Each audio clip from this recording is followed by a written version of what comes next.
KYW News Radio 1060. You're listening to Breakfast with the Candidates. 5 Democrats who want to be the next mayor of Philadelphia are in our studios for their first live debate of the campaign.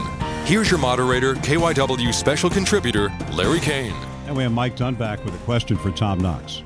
Mr. Knox, you've already been criticized for having a distinct advantage here in that you've been able to spend a lot of your, or some of your personal fortune, I believe about $7 million thus far in your campaign, most of it on broadcast ads, while the other candidates have been constrained by the city's limits on contributions. And some of your opponents argue that you don't have a record and that you are attempting to create a record through your television advertising. And my question to you is, when the political watchdog group, the Committee of 70, asked you to voluntarily cap your spending to make this more of an equal, fair playing field, why did you not heed that request? I don't recall a request to cap my spending by the Committee of 70. It was in an op-ed piece in the paper. Well, I don't always read your papers. You know, I have more important things to do. I'm trying to get elected mayor of Philadelphia right now. Will you cap your spending? I'm going to cap it on what I've put in so far. I've only got 2 weeks left, and I put enough money in, I believe, to get us to the end. How much? Well, that's a number that we'll release in a couple of days. Do you think it's a fair playing field that they are bound by these limits and you spend your own money? Wait a minute. They've got 74 years of experience. And they're bragging about their experience. I've got 40 years of business experience. I judge results on performance, not experience. So let's see. Has crime gone down? Has jobs gotten better? Has pay gone up? Has our salary levels gotten better? Is our educational system better? Is homelessness down? If it's not down, then I'm going to take my 40 years of business experience and put it up against their results. My results in my businesses have been a lot better. Michael Nutter. Well, I think my record is pretty clear, and I've spent 15 years serving the people of Philadelphia. I've done my best trying to raise money during the course of this campaign, stay within the limits, and we've run an issue-oriented campaign. I have a real public record. We've seen a lot of ads on TV, and Mr. Knox has a right to put up on television whatever he wants. The voters of the city will figure out who has a real record and who doesn't. Bob Brady? It's 95 years of experience, not 75. Bob, I can count. It's 74. It's 95. You know, it's public 95 years public of office, is 74. It my turn to talk, or is it Mr. It's Knox? your turn to talk. Thank you. We'll 95 get the years, bath the later. four of us with experience in public office. Never once, I keep hearing this pay to play. Never once, myself, Dwight Evans, Chaka, or Michael, ever been involved with pay to play. Never once have any of us ever put out a no bid contract.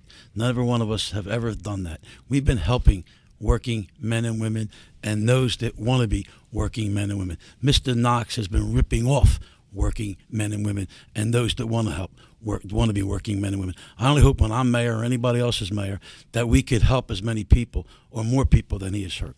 Dwight Evans.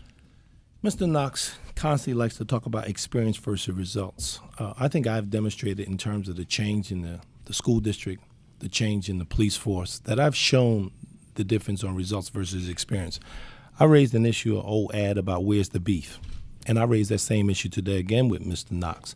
When Mr. Knox talks about experience, I don't mind him challenging on the results because I do agree it should be about performance. I believe I can show within my legislative district specifically the reduction in crime and economic development. So I would match that anytime, Mr. Knox, with your 4 years of experience and my results. And specifically, have you done anything that faces the fact of trying to reduce crime in this city? Shaka Fatah. Well, I'm less concerned about the millions that my friend Tom Knox is spending in the campaign. I'm more interested in the hundreds of millions that he says he wants to cut out of the city budget, and I think it's for, in his mind, a well-intentioned purpose. But I'm concerned about cuts to neighborhood libraries, recreation centers, health care centers. I'm concerned about what it would mean in our neighborhoods to have these cuts. We've already cut over $1 billion out of the tax revenues in the city. I think that what we need to do, and I know that my other colleague in the Inquirer said he wanted to shrink perhaps the city workforce. I don't think that's the way we should be going. I think we need more services, and we need to be trying to provide more amenities in our communities in this city. So that's what I'm concerned about. Steve Tao has a question for Michael Nutter. Councilman Nutter, you advocate a stop, question and frisk policy for police searches throughout the entire city. Some people, including Mayor Street, question the constitutional rights implications. Your response is that people have a constitutional right not to be shot. You said that earlier in the campaign. Critics would say that this opens the door to abuses by police, including possible racial profiling. As an African American, are you concerned about that prospect, and how would you ensure that that does not happen?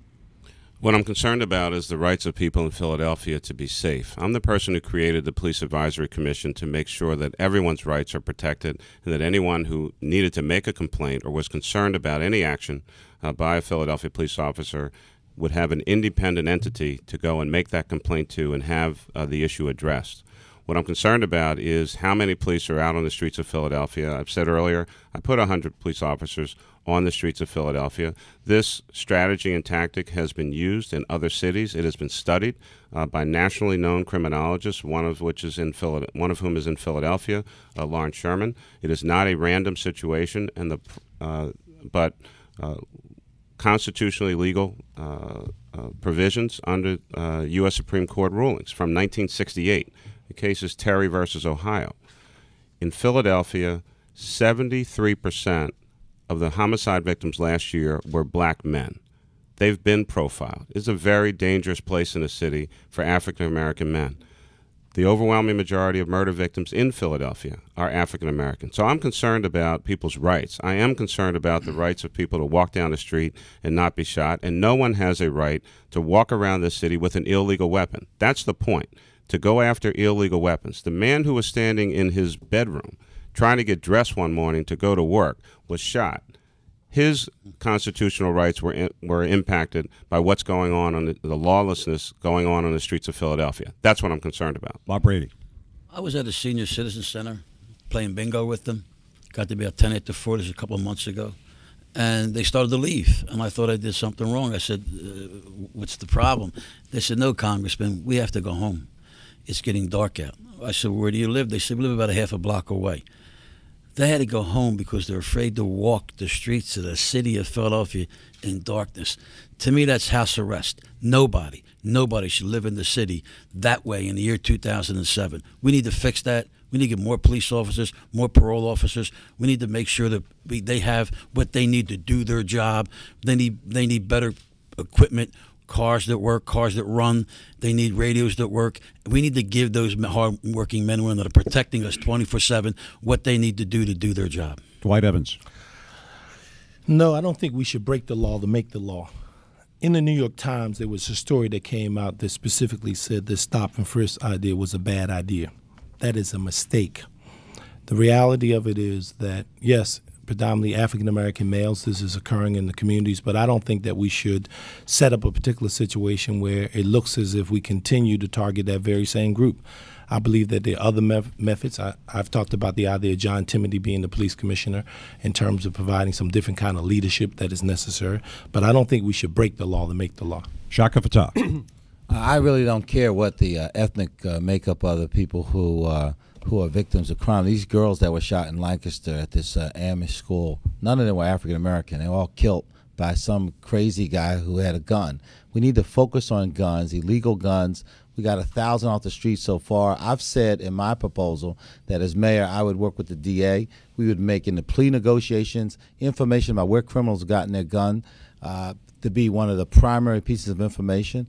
In addition to which, I believe that what we need to do is have patrol officers in our communities looking for and apprehending people with illegal guns.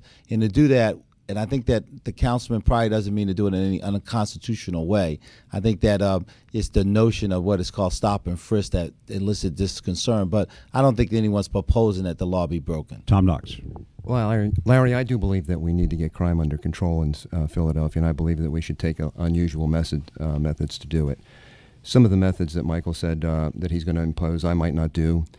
But in order to get these things paid for, we need to cut waste. We need to cut the no-show jobs. We need to cut patronage. We need to stop making poor decisions. We need to reopen recreation centers. We need to reopen libraries. We need to reopen swimming pools and get better services to Philadelphia so kids have a safe place to go at night.